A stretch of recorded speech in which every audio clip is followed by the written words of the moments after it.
Dans le cadre de notre formation, la classe de BTS Gestion forestière de 2e année du lycée forestier de Crony est partie en tournée forestière dans le Morvan du 15 au 19 octobre 2018. C'est avec cette vidéo que nous allons vous présenter notre tournée forestière et tout ce que nous avons appris. Au cours de notre première visite, nous avons rencontré Clément et Clémence, chargés de mission Natura 2000. Ils nous ont présenté la forêt du Morvan. Elle fait partie du parc naturel régional. Pour cette première matinée, nous nous sommes rendus sur le mont Beuvray, situé entre 300 et 900 mètres d'altitude. Il nous a été présenté comme un milieu pauvre au sol acide, granitique et composé de nombreuses sources d'eau. Historiquement, le mont Beuvray abritait la capitale du peuple celte appelé Bibracte. Aujourd'hui, des fouilles sont réalisées pour conserver ces vestiges.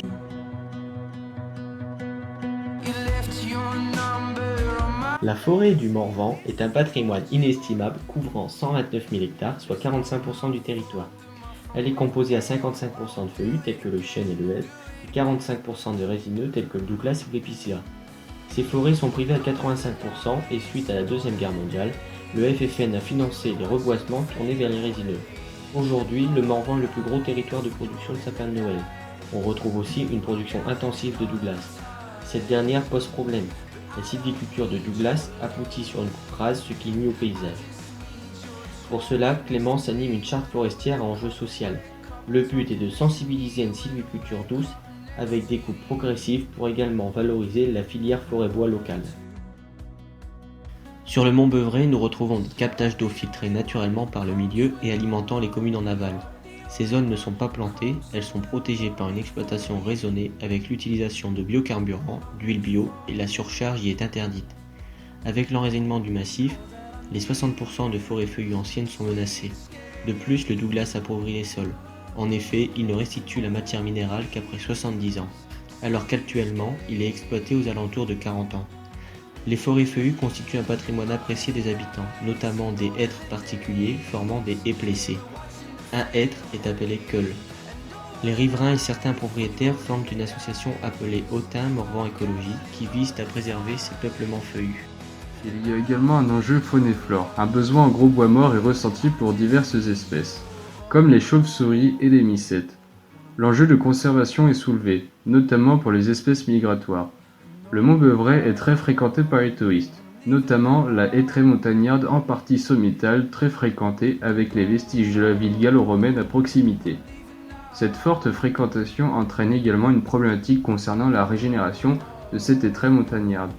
Les parquets de régénération sont alors mis en place avec l'identification de 39 arbres remarquables à surveiller pour la sécurité des visiteurs et l'enjeu social. En conclusion, nous retiendrons 3 objectifs qui concernent le mont Beuvray. L'objectif économique avec l'exploitation intensive des douglas, l'objectif écologique avec le maintien des anciennes forêts feuillues et l'objectif social avec la fréquentation touristique liée au peuplement présent et aux vestiges gallo-romains. La fin de l'intervention a laissé place au repas du midi. Nous avons eu la chance de manger face à un paysage magnifique sur un point de vue du mont Beuvray.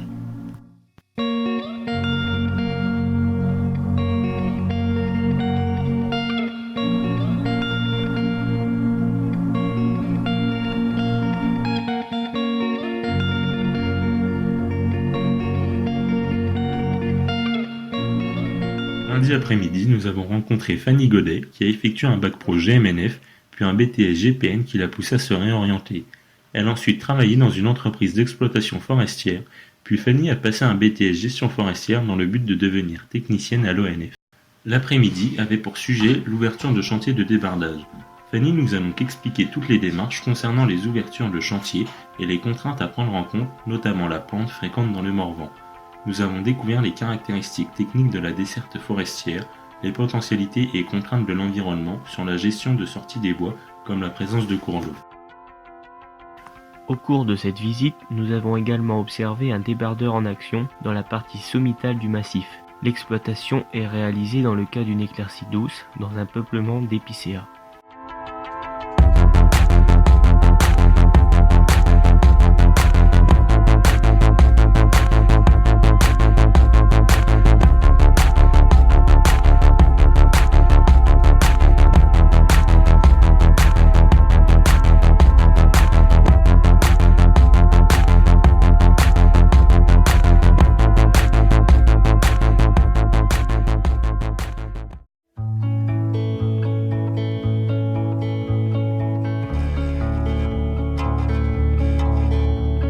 Le mardi matin, nous avons rencontré Philippe Collin, membre du groupement de sauvegarde des feuillus dans le Morvan. Ce dernier est contre l'enracinement du massif et veut privilégier les essences feuillues dans le but de conserver la biodiversité. Ce groupement collabore avec diverses communes conservatrices de Bourgogne.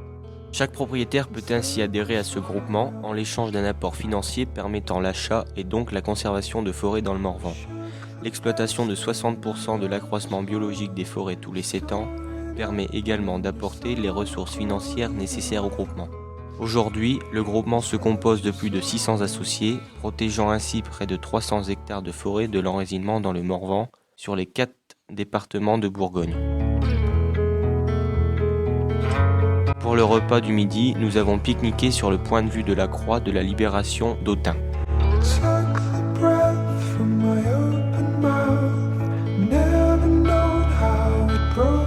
L'après-midi a débuté par la visite de la saboterie Marchand à Goulou. Monsieur Alain Marchand est l'un des 4 derniers sabotiers en France à fabriquer des sabots selon les pratiques traditionnelles. Il nous a donc expliqué pas à pas la fabrication d'une paire de sabots. Alain n'utilise que du bois de bouleau, encore plein de sève. À l'aide de différentes installations et de différents outils, il façonne la paire de sabots.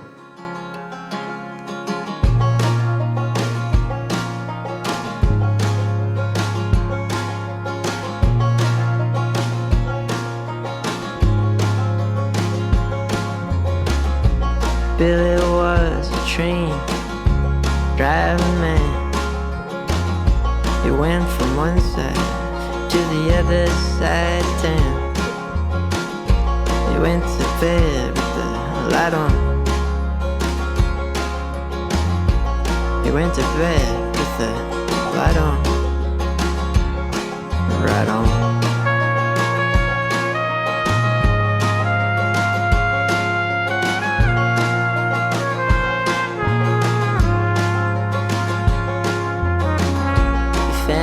Struggle with the wind. Something we never came to understand. He felt lost in the dark, even when there was someone felt apart. Alone, alone, alone.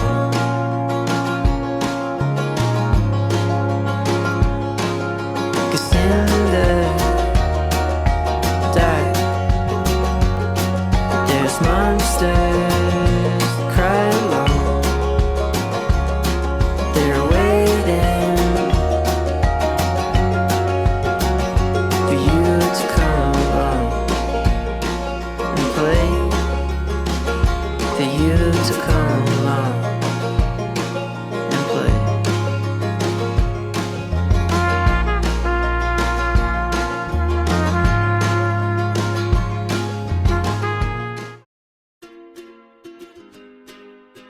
Alors que nous nous rendions vers notre prochaine activité, nous avons croisé le chemin d'un ancien élève du lycée forestier de Crogny, qui nous a présenté son travail. Il devait ce jour-là exploiter des épicéas atteints par des champignons. L'abattage devait prendre en compte la présence d'une route, d'un hôtel et d'un étang à proximité. Les professionnels ont donc réalisé une mise en tension de l'arbre pour diriger sa chute avant de le découper pour le broyer.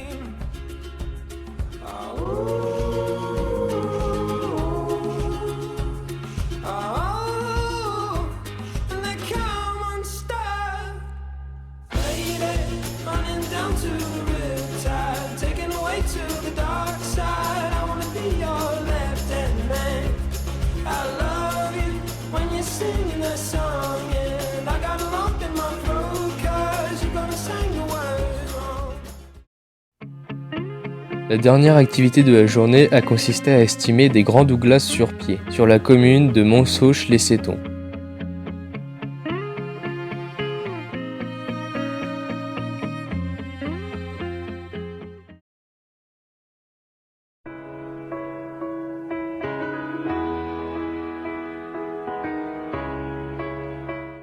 Le mercredi matin, nous avons rencontré Jérémy Junier, salarié de la Mécaphore et débardeur depuis 28 ans. Dans ce cas, le débardage s'effectue sur bois court à la suite d'une coupe rase d'épicéa.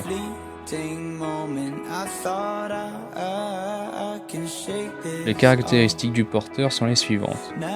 L'engin de 180 chevaux pèse un poids total de 14 tonnes, avec un réservoir de 545 litres. Le prix d'un tel engin forestier est d'environ 300 000 €.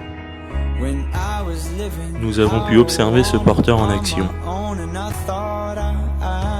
Le rendement du débardage pour un tel chantier est d'environ 150 m3 par jour.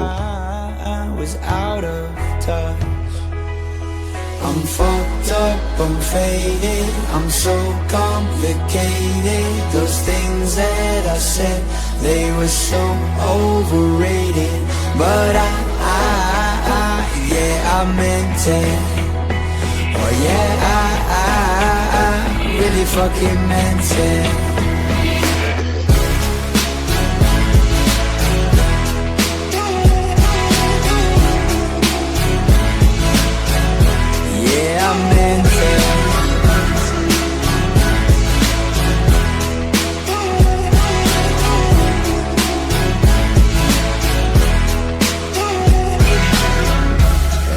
Up 3 times this week.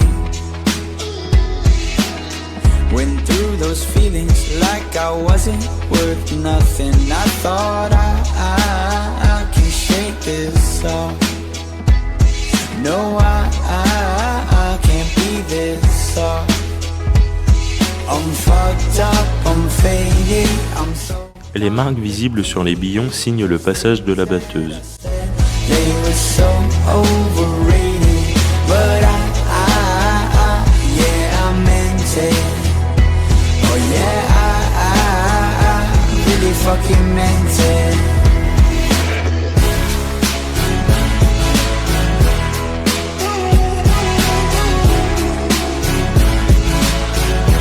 Yeah, I meant it.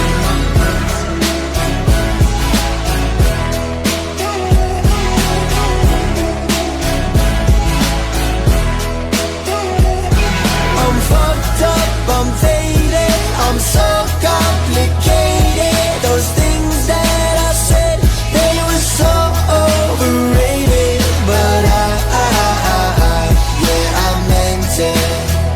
Oh yeah, I really fucking meant it.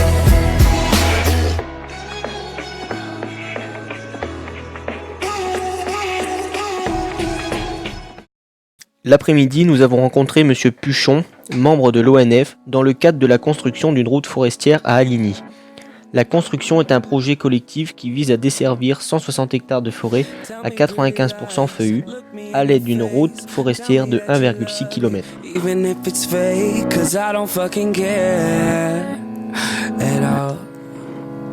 Le chantier devait faire face à 2 principales contraintes, celle des cours d'eau traversant la forêt et celle de la pente. En effet, une route forestière ne doit pas entraver les cours d'eau ni dépasser 12% de pente.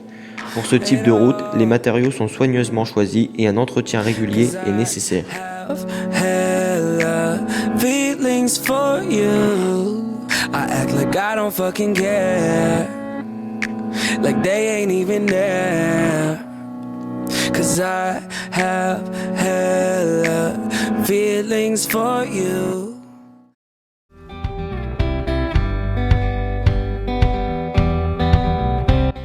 Le jeudi matin a été consacré à la visite de la tonnerie Mercure, productrice de 16 000 à 17 000 tonneaux par an. Nous avons découvert la conception d'un tonneau étape par étape. Pour des raisons aromatiques et de robustesse, le merrain de chêne est le plus utilisé.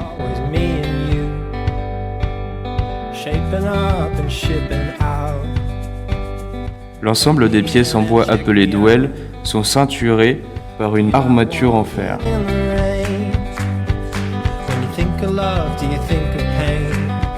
Les tonneaux sont mouillés et chauffés lors de la cuisson pour faire adhérer les douelles entre elles et permettre ainsi l'étanchéité du fût qui sera testé avant la vente.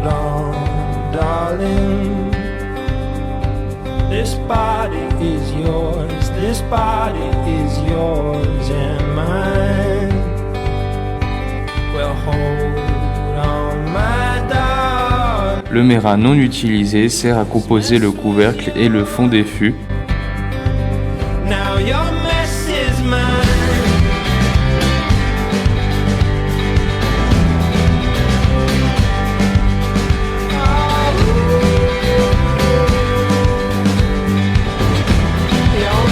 80% des fûts produits partent à l'étranger.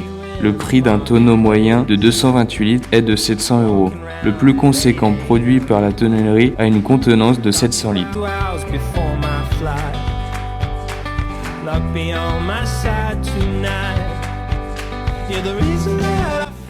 Le jeudi après-midi, nous avons visité la scierie fruitier implantée à La Roche-en-Brénil. Cette dernière est un prestataire de sciage. Ce site existe depuis 2007 et s'étend sur 40 à 50 hectares et emploie 100 salariés. Sur le site, 340 000 m3 de bois sont transformés chaque année. Cette dernière s'approvisionne dans un rayon de 100 km. Elle ne transforme que du résineux, soit 90% de Douglas et 10% d'épicéa.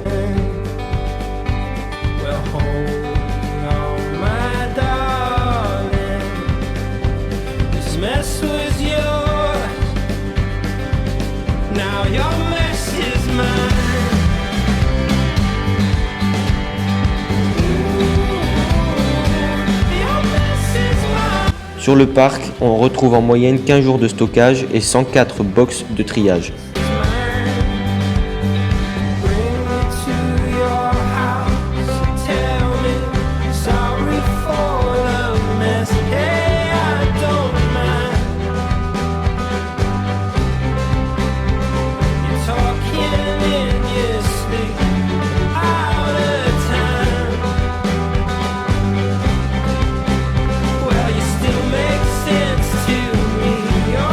La scierie produit uniquement des planches revendues au groupe fruitier.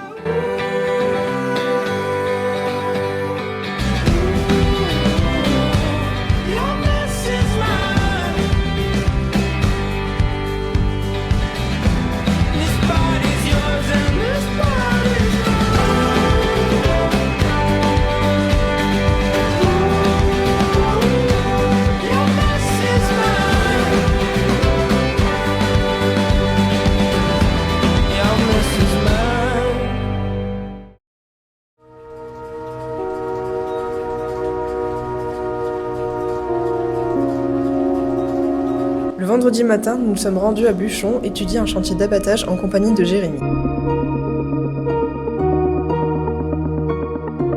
Le chantier concerne une seconde éclaircie dans un peuplement de Douglas. La machine observée est une Ponce Ergo de 300 chevaux et d'un poids total de 22 tonnes. La capacité de la tête d'abattage est de 70 cm de diamètre.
Le rendement par jour pour un tel chantier est de 300 m3.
le dernier repas pris dans le Morvan, nous avons déjeuné face à un lac.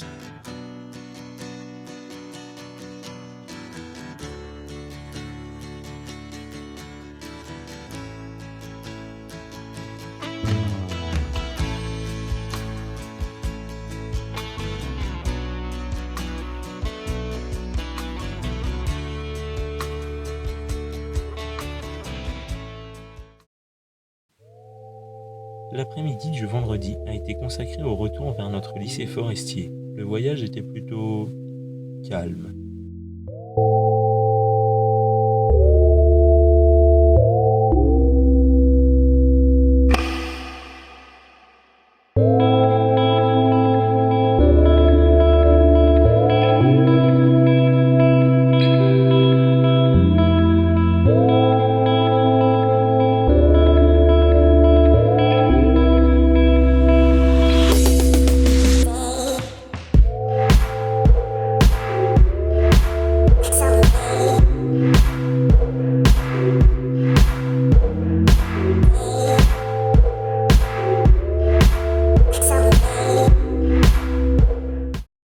Toute la semaine, nous avons logé à la maison familiale et rurale de Liernay.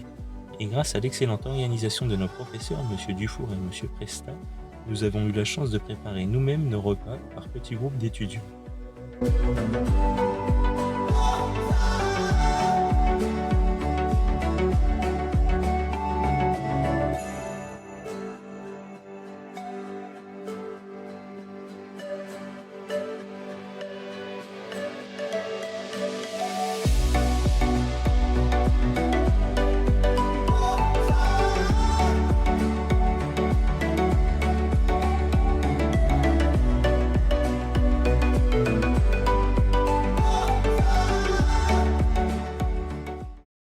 À la suite de cette semaine, nous avons demandé à quelques étudiants de nous parler de leurs ressentis sur ce voyage.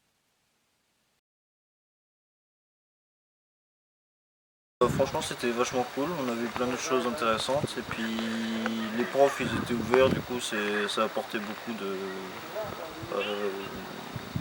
comment dire, d'amicalité entre tout le monde et franchement c'était vachement cool.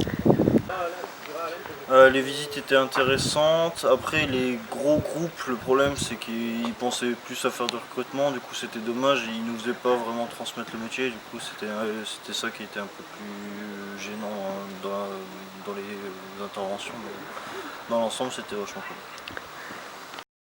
Oh bah c'était pas mal, hein, on s'est fendu la gueule, on a surtout bien bouffé. Mais sinon non, les intervenants étaient super sympas, on a appris plein de choses. Et surtout, ce qui est bien foutu, c'est que ce soit après la semaine chantier. Comme ça on a pu voir vraiment toutes les problématiques autour de l'exploitation et la valorisation de bois. C'était trop bien.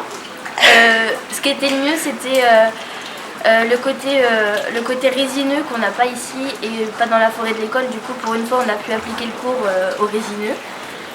Aussi, préparer la bouffe nous-mêmes, c'était trop bien. Surtout pour la cohésion avec la classe et tout ça. Enfin, ça mettait l'ambiance avant tous les repas et du coup, pendant les repas, c'était génial. Et aussi, je remercie les profs d'avoir organisé ça parce que c'était vraiment trop bien, on s'est éclaté. Je pense que cette année, la tournée forestière s'est plutôt bien déroulée. On a eu une tournée qui a plu aux jeunes, où ils ont pu apprendre pas mal de choses sur la mobilisation, l'exploitation des bois. On a eu le temps de voir aussi tout ce qui était sur l'estimation, entre autres sur les Douglas. C'était un TP intéressant.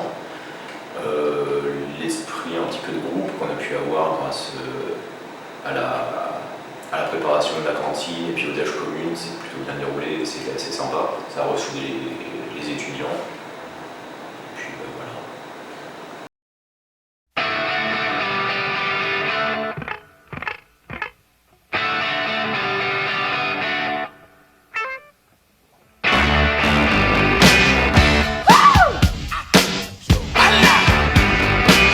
Darling, you got to let me know. Should I stay or should I go? If you say that you are mine, I'll be here till the end of time. So you got to let me know. Should I stay or should I go? It's always tease, tease, tease. You're happy when I'm on my knees. One day is fine and next is black. So if you want me off your back, well come on and let me know. Should I stay or should I go? Should I stay or should I go now? Should I stay or should I go now?